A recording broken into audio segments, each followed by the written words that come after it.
Assalamualaikum warahmatullahi wabarakatuh. Perkenalkan, kami dari kelompok 10 yang terdiri dari Sahril Zakius, Stefani Melisa Siahaan, dan Yolanda Putri.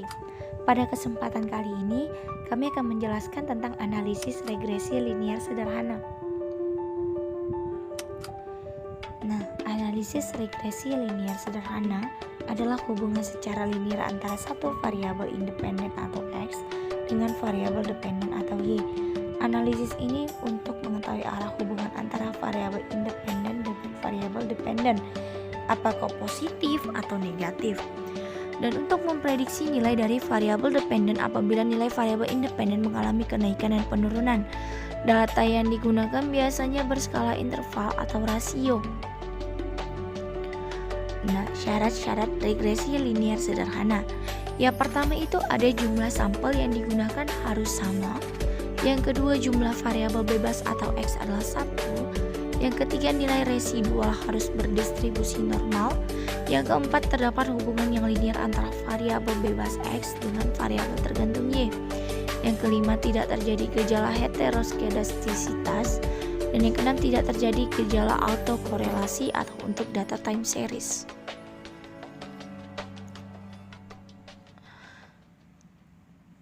Lalu istilah dan notasi variabel dalam regresi. Yang pertama itu ada Y.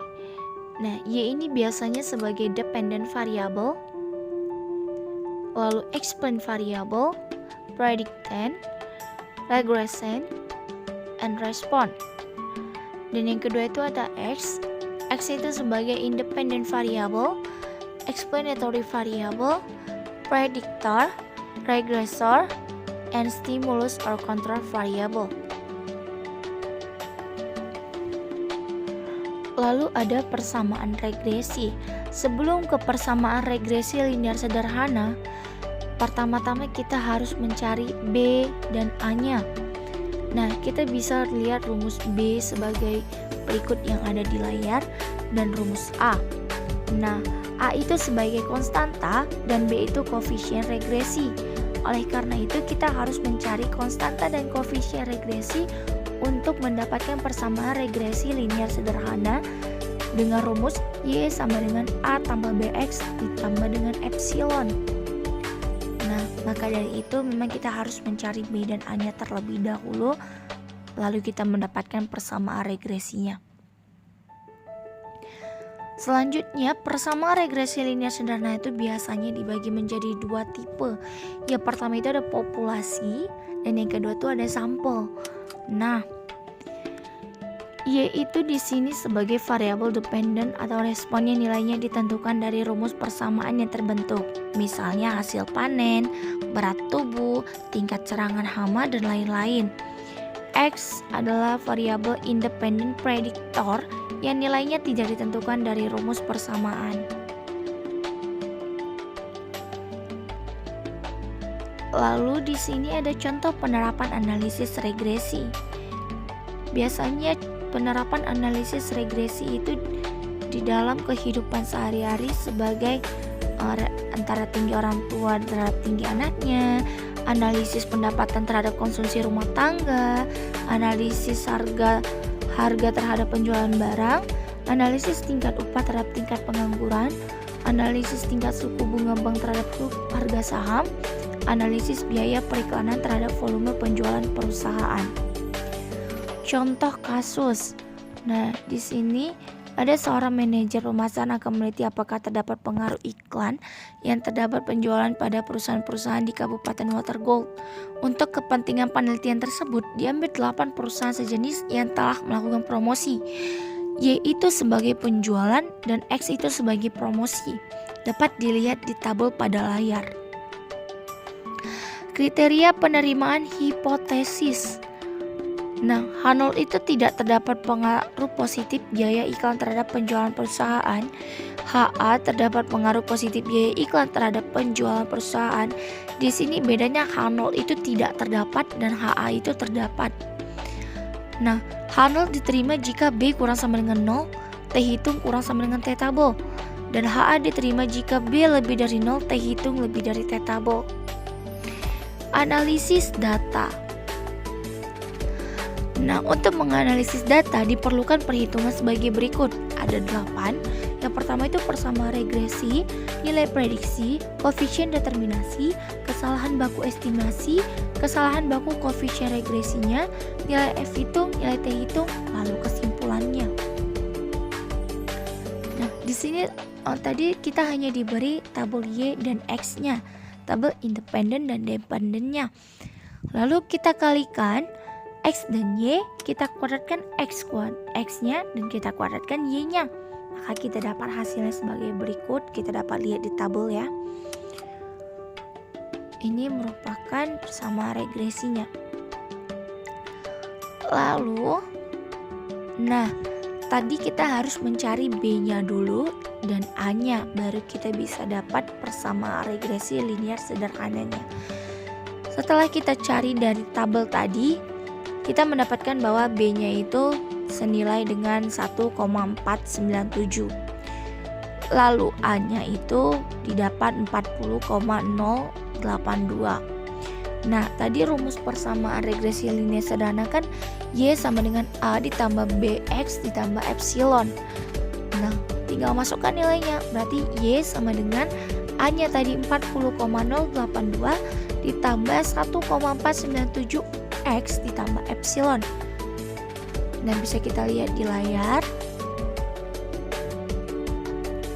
Lalu nilai prediksinya, sebenarnya nilai prediksinya hanya jika promosinya sebesar ini, maka hasilnya berapa, hanya begitu ya. Bisa kita lihat di tampilan.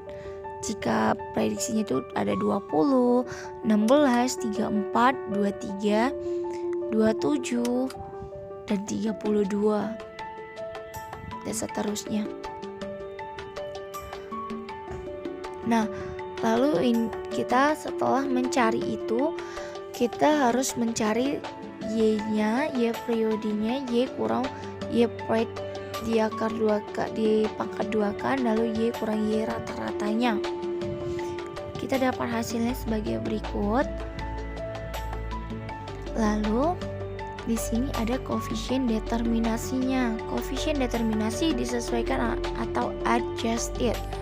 R adjusted sama dengan R kuadrat kurang P kali 1 kurang R kuadrat per N kurang P kurang 1. Kita dapat hasilnya 0,70. Nah, rumus R kuadrat sendiri adalah 1 dikurang sigma Y kurang Y topi pangkat 2 per sigma Y kurang Y topi kuadrat. Maka kita dapat 0,743. Setelah kita dapat itu, kita masukkan ke nilai R adjusted tadi.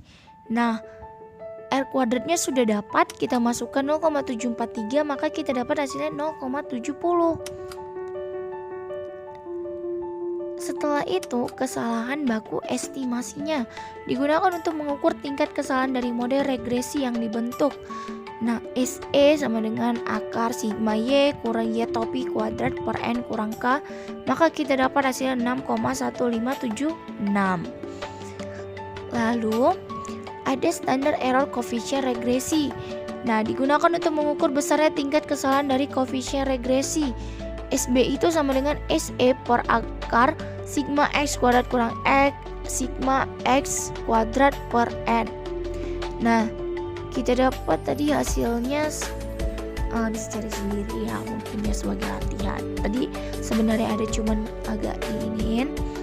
Lalu uji F itu digunakan untuk uji ketepatan model apakah nilai prediksi mampu menggambarkan kondisi sesungguhnya. H0 diterima jika F hitung kurang sama dengan F tabel, dan HA diterima jika F hitung lebih dari F tabel.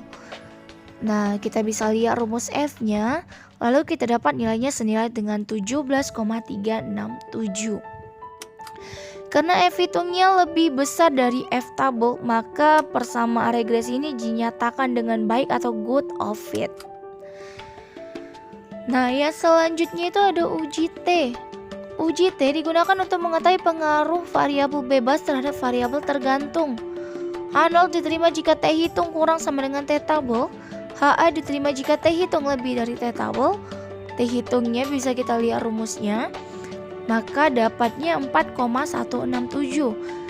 Nah, karena T hitungnya lebih dari T tabel, maka H diterima ada pengaruh iklan terhadap penjualan.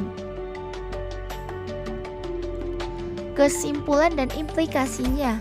Kesimpulan, terdapat pengaruh positif biaya periklanan terhadap volume penjualan, dan implikasinya, sebaiknya perusahaan terus meningkatkan periklanan agar penjualan meningkat.